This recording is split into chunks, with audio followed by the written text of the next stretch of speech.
Mishlatet, Sea Tevoa Akura, Vesea Sheena Akura, Vechen Beila, Veashum Veabetsalim, Ena Mitztarifim Vesataim. Et là, chez l'Anim M. Biosé Omer, Imbat Reshute Ani Bemsa, Ena Mitztarifim, Vimla Are Mitztarifim. Cette Mishnah revient sur une loi qui a été citée dans la Mishnah Zayin. La Mishnah Zayin nous avait dit que lorsqu'on oublie une gerbe ou des épis de boue qui ont un volume de Sataïm, de 2 CA, alors, même si on les a oubliés, puisqu'il s'agit d'une quantité considérable, le propriétaire peut revenir le reprendre. Et donc, ce ne sera pas pour le pauvre. Nous dit la Mishnah, comment est-ce qu'on peut comptabiliser et additionner des espèces ou des épis avec des gerbes, des fruits déjà coupés avec des fruits pas coupés? Est-ce qu'on peut additionner pour le Sataïm pour venir à sauver tout ce qui n'a pas été repris? Nous dit la Mishnah, s'il s'agit de céréales dont il y a une CA, donc une CA c'est une quantité, un volume qui a déjà été arraché, coupé, ou CA Shena Akura, et un autre CA qui est à côté qui est encore attaché au sol. De la même manière, pour là, on va voir dans le Barthénora qu'il s'agira d'une partie des fruits qui sont coupés et de l'autre qui ne sont pas encore cueillis. Là, il y aura 2 explications dans le Barthénora. Mais si on parle de l'ail et des oignons, on va voir dans le Barthénora. Et là, ça définit le Sataïm. Quand une partie a une certaine nature coupée et l'autre a une certaine partie qui est encore debout, alors on ne peut pas s'additionner pour 2 CA. Et donc, ça s'appellera Shikha, ça sera pour le pauvre. Et là, chez l'Anim M, mais ce sera donc la propriété du pauvre. Littéralement ici, des pauvres. La Biosé dit, ça dépend. S'il y avait la propriété du pauvre au milieu. En l'occurrence, nous verrons dans Martinora qu'on parle ici de quelque chose qui revient au Rani. Parce que le Rani, s'il a des possessions terriennes, s'il est propriétaire, ben, il n'est pas vraiment Rani. Même si une fois on avait expliqué que ça peut avoir lieu d'être. Mais en tout cas, ici, c'est pas ce qu'on veut dire. Alors, s'il y avait la propriété du Rani, ça veut dire qu'il y avait quelque chose qui lui revient déjà entre les 2 CA. Et là, il n'y a pas d'addition. Mais sinon, alors, cela pourra s'ajouter pour faire 2 CA.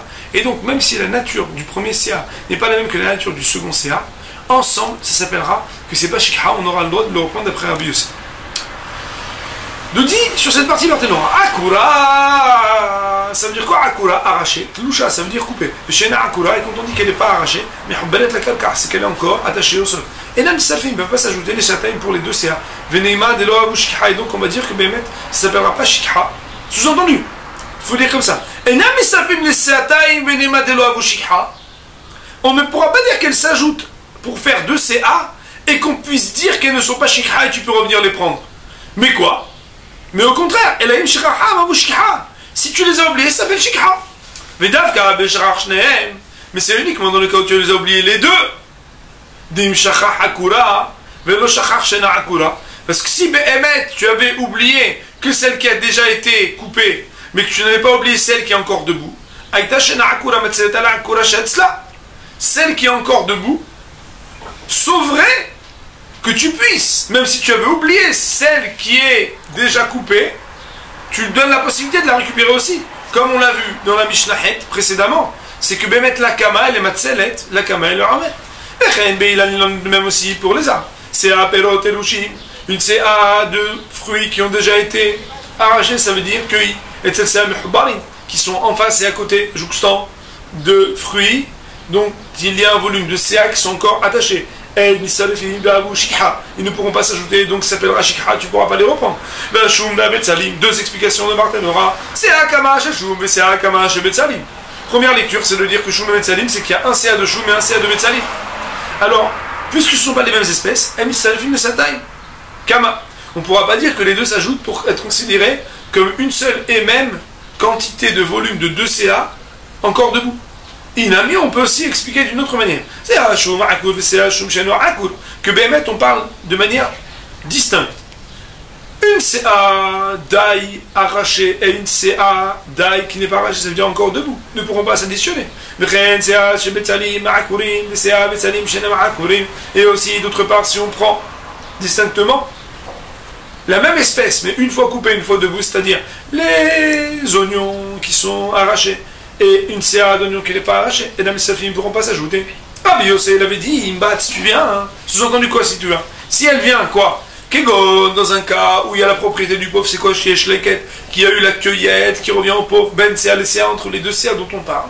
Ça veut dire une nature coupée, une nature debout. Oui, entre les deux, il y a un leket qui revient déjà au pauvre. Pren Bekere, mais aussi, concernant la vigne. Yesh Peret, on sait que le mot leket pour la tébois, pour les céréales, équivaut au mot Peret quand on parle de la vigne. S'il y a Peret Ben CA, les CA entre une CA et une autre. Aval Beperot Aïlad, mais Behemet, si on veut relire la Mishnah en parlant des réserves émises par Rabbi Yossé concernant les fruits, on ne peut pas. On ne peut pas trouver la possibilité de parler de propriété du pauvre au milieu, parce qu'il n'y a ni leket, cueillette, ni peret concernant les fruits de l'arbre. Et là, la n'est pas comme Rabbi Yossé.